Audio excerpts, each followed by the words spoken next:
बातमी जळगावच्या राजकारणाची आहे। जळगावच्या मुक्ताईनगरमध्ये खरं भाजप असतं तर शिवसेना शिंदे गट निवडणूक लढली नसती, अशी टीका चंद्रकांत पाटील यांनी रक्षा खडसे यांच्यावर केली। मात्र चंद्रकांत पाटलांना खडसे परिवाराची अडचण असून मंजूर केलेली कामं थांबवून खासदारांनी मुक्ताईनगरसाठी काही केलं नाही असं जनतेत पसरवलं जातंय।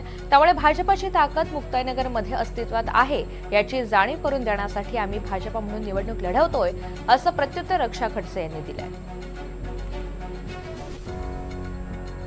ज्यांनी कोणी प्रतिष्ठेची केली, ज्यांनी वेळेवर आम्ही तडजोड करायला तयार होतो, युतीची चर्चा चालू होती, त्या चर्चा थांबवून लगेच स्वतंत्र निवडणूक लढण्याची घोषणा केली।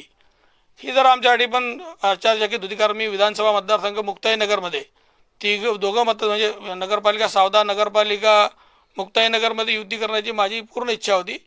आणि आजही खरं भाजप असतं तर मी निवडणूक लढली नसती। हे खरं भाजप नाही आहे असं मला वाटतं।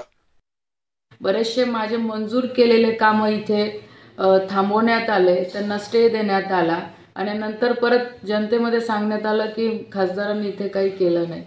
मला असं वाटतं की आमदार साहेबांना नेहमी आमच्या परिवाराशी प्रॉब्लेम राहिलेलाच आहे।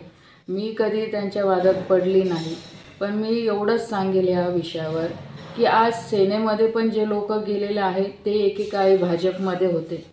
आज इथे भारतीय जनता पार्टी, जी आमचे जुने सदस्य होते, जे काही राष्ट्रवादीत होते, जे सेनेत होते, ते आज परत भाजपमध्ये आलेले आहे आणि म्हणून इथे भाजपची ताकद ही आहे, ही अस्तित्वात आहे, हे सुद्धा जाणीव करून देणं काही लोकांना हे गरजेचं आहे। म्हणून ही निवडणूक आम्ही भारतीय जनता पार्टी म्हणून लढतो।